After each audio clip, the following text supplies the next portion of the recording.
Welcome to the Double Broker Bounty Hunters Stop the Scam. Here are your hosts, the Double Broker Bounty Hunter, John Cantera, and Dispatch Kate, Caitlin Price. Another one bites the dust. Hey, folks, welcome to Stop the Scam. We're going to have a short show this week.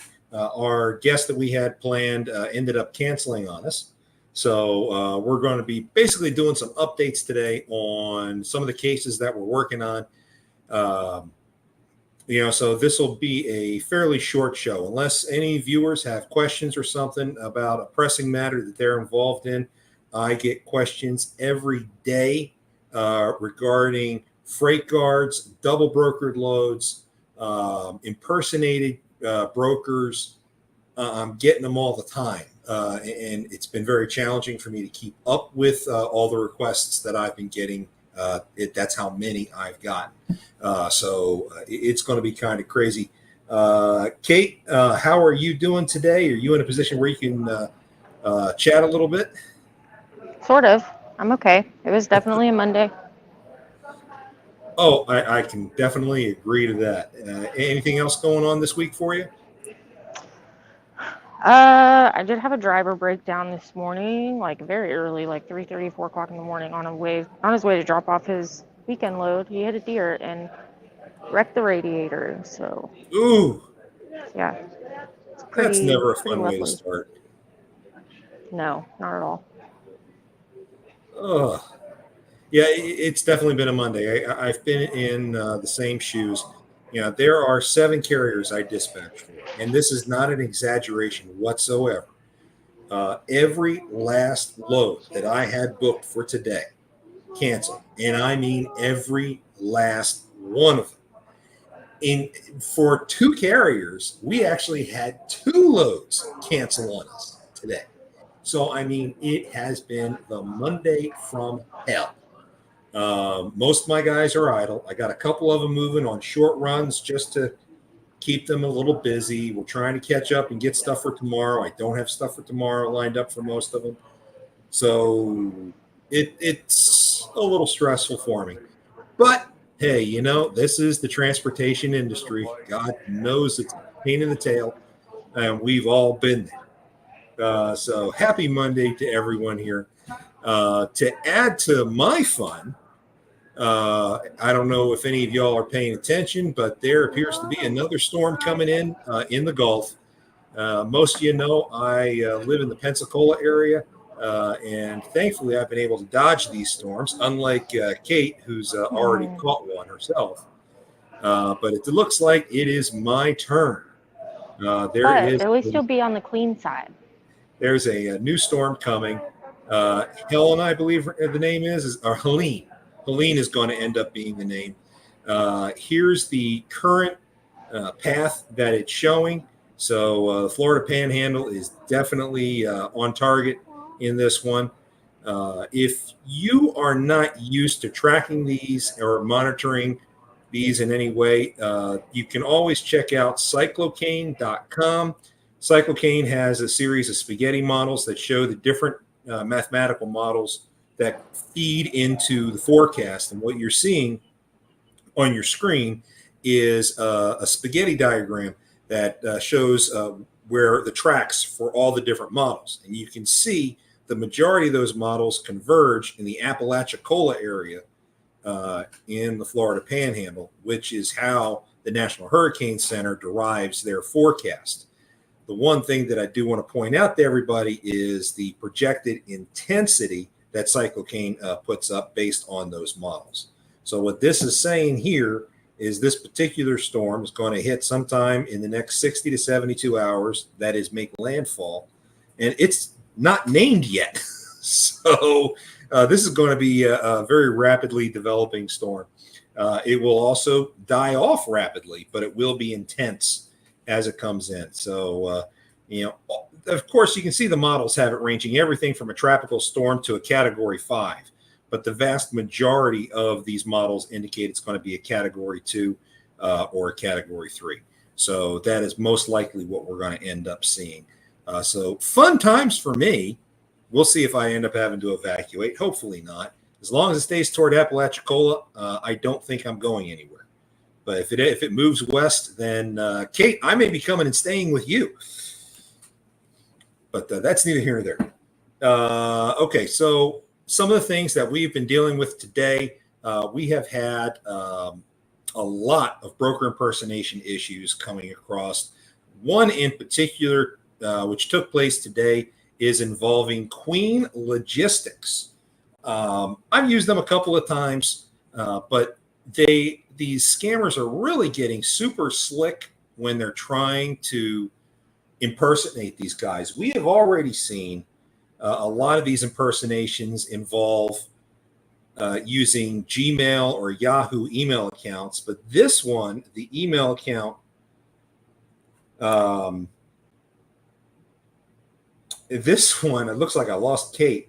In this one, you can see the difference on your screen about the real domain and the fake domain names for the email. Very close. They changed the I in shipqueen.com to a lowercase l, so that way it doesn't quite look as funny when you go to book loads. And then we happen to know of a few friends of ours who are dispatchers who have looked into these loads, and these particular loads that have been reported back to me happen to be Amazon loads. Thankfully, the carriers did not take them. They were smart, but that's not saying the 2,500 new carriers that started up last week didn't take a shot at it themselves. You know, that's one of the worst things about this form of double brokering that we're seeing out here, is with 2,500 new carriers every week getting an authority, they are all over DAT, trying to find loads, trying to develop relationships, and they see these scam loads pop up, so they snatch them. They don't stop to think, oh, that rate may be a little high for the market. Okay, not a little high, very high for the market. They don't stop to think about that. And then when they see the email address in the comments section, they don't think twice. They just email it and go. If you're one of those new 2,500 carriers that joined last week, please, please, please, no brokers use a Gmail or Yahoo email address. If you see that, you should really question whether or not you should go for that load.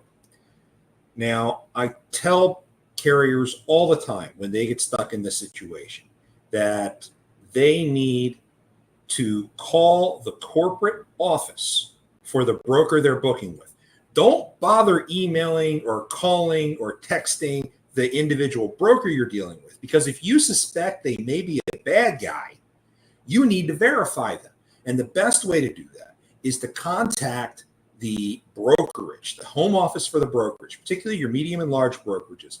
Ask for the compliance section and ask them to verify the load number that you have on your rate confirmation. All you have to do is give them the load number and give them the lane. They will tell you whether or not it matches with their system. If it doesn't, it's a scam load. Don't even bother going. Don't show up. Don't do anything. And for those of you who wind up getting these loads and it turns out to be an Amazon load, I can tell you right now, if it's Amazon to Amazon location, it is guaranteed a scam if you didn't book it on the Amazon Relay app. Now, if these scammers are telling you to download the app and they feed you codes to access the app, you are falling victim to them. Okay? You have to have your own Amazon Relay account to book any of these loads. And that's what these scammers are trying to do. As soon as they find a carrier who's willing to take the load, they will say, hey, have your driver download the Amazon Relay app, and then they will send them an identification code that they can use to log in. Once they use that identification code, that identifies the scammer or whatever cash account, whatever bank account the scammer has access to, it identifies that as the pay to party. And then when you haul the load, scammer gets paid and carrier, you get nothing. Now, as we all know, that's not the truth. One of the things that we do here at VTS is we do commercial collections. And in doing those commercial collections, we have direct access to the compliance departments at most brokerages, including Amazon.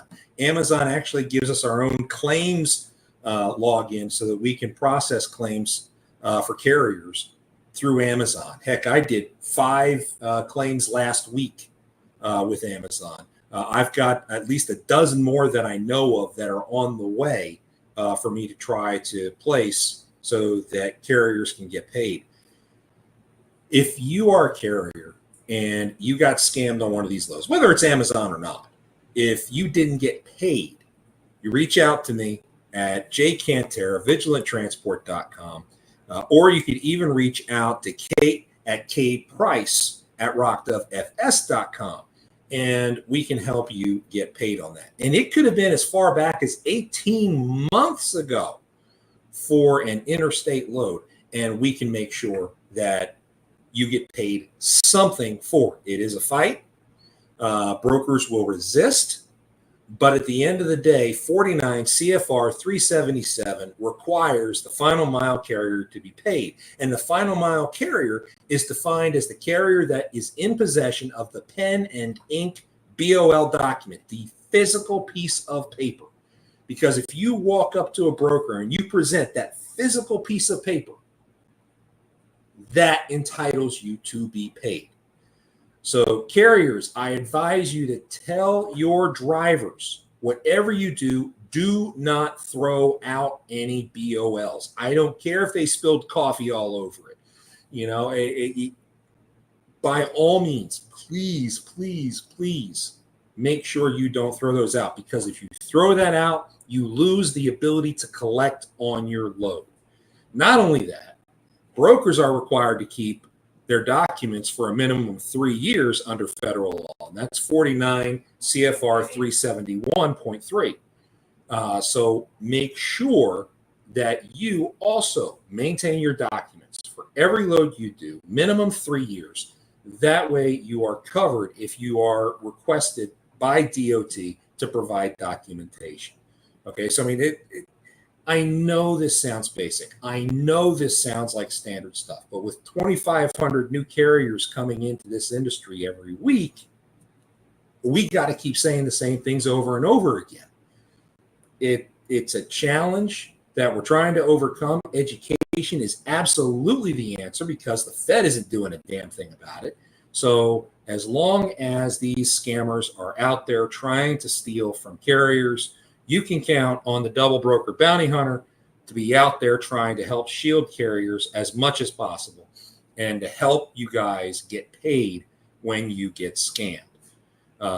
Just keep your eyes on what's going on. If it doesn't look right, smell right, taste right, it's probably not right. I've had people ask me before, if you're looking at the rate, how do you know it's a scam? I use what I call the 10-20 rule. If it's a dedicated load, you take a look at what the lane is supposed to pay. If you know the market, you have an idea of what the lane is supposed to pay. And if the rate being offered is more than 20% below the market rate or more than 10% above the market rate, you should be questioning whether or not it is a valid load. And that's, again, for dedicated loads, no special circumstances. Yeah, reefer loads are going to be more. Oversized loads are going to be more.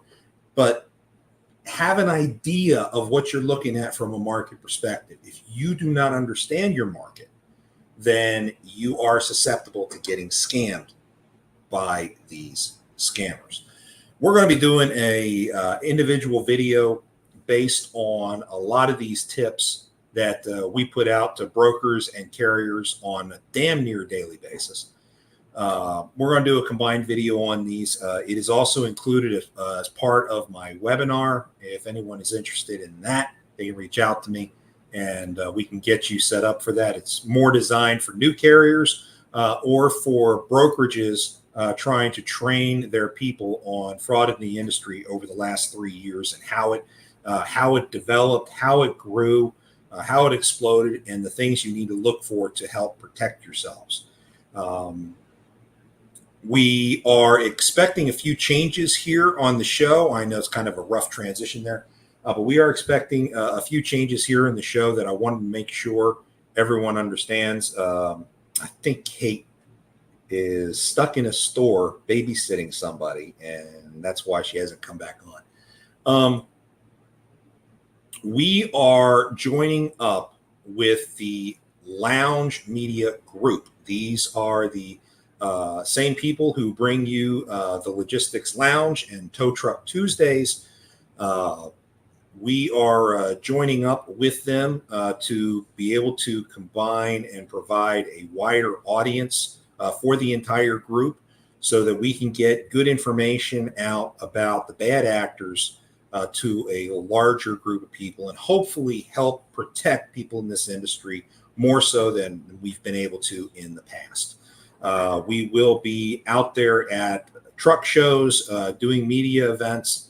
So you can always look for myself and Kate at some of these. The next one that we're going to be doing is MATS in March. So if you're a regular watcher and you're going to be at MATS, we'd love to see you all there. We're going to get some new backgrounds. We're going to get some new intro music, and we are going to start getting sponsors as well. So this should be a fun time. And if you are interested in being a sponsor of this show, please reach out to me and we'll get that set up. Again, Jay Cantera, VigilantTransport.com, or kprice at rockdovefs.com, and we are happy to get you squared away. There are several advertising packages that we offer. In the meantime, please stay tuned to our YouTube channel or any of our social media for any updates for some of the cases that we're working on. You know, between MABE Transport, also AKA what the heck are the new ones? Geez, man, now I'm completely freaking lost. MABE Raptor was the second one, and I can't remember the name of the new one. We'll get that back out to everybody. Stay away from Sean MABE. Just that's out there for everyone. Stay away from Sean MABE. He's trouble. You see him advertised, just call him out in the comments of his advertisements because he doesn't pay his people. We will be staying on his tail. We are going to be staying on the tail of quite a few others, particularly the international guys, as we try to do everything we can to make this a better industry for all the carriers that are out there who are legitimate and trying to do the right thing. We also go after some of the bad brokers that are out there, again, trying to make sure that everyone is doing the right thing. And you know what? I have to say this because I hear it a lot from brokers. A lot of brokers are getting bashed online. It's not necessary, guys. It's not all the brokers. It's actually very few brokers who are involved in a lot of the shady crap that's going on. It could be individual agents within a brokerage. If you have an issue with somebody at a brokerage because of something, maybe you were offered a TONU and they never sent it to you or something stupid like that, elevate it within the brokerage. Elevate it. You know, there are ways to deal with these things. And then we can let these medium and large brokerage houses who do rely on their reputation to then go in and do their own internal investigation and get rid of the dead weight. Okay. It's not always the brokers, the brokerages themselves that are the problem. So keep that in mind. I know it's a fine line to walk, but it doesn't have to be carriers versus brokers all the time. It's not that way. If we treat each other with respect, this will be a far better industry for everybody. So be patient. Take a deep breath, especially when you think you're getting screwed over. Like I said, guys, this is going to be an abbreviated show. We just wanted to make sure that we got some basic information out for everybody. When hopefully our next show will be our first one under the Lounge Media Group. So you'll get to see some new things. We'll have some new people on, a fairly new structure. So hopefully you guys like it. I know I'm excited about it and looking forward to it all. Love to get your comments on what you all think that is going down with that. I do want to remind everybody that please be sure to like and subscribe in all of our social medias. That way you can stay in touch for any future content notifications. We are live every Monday, 5 p.m. Central, and we will continue to do so even under the Lounge Media Group. So you can always check us out. Whatever you do, stay safe out there. Be careful out there in the Southeast towards the end of the week. And don't let scammers take you for a ride. We'll see you next week.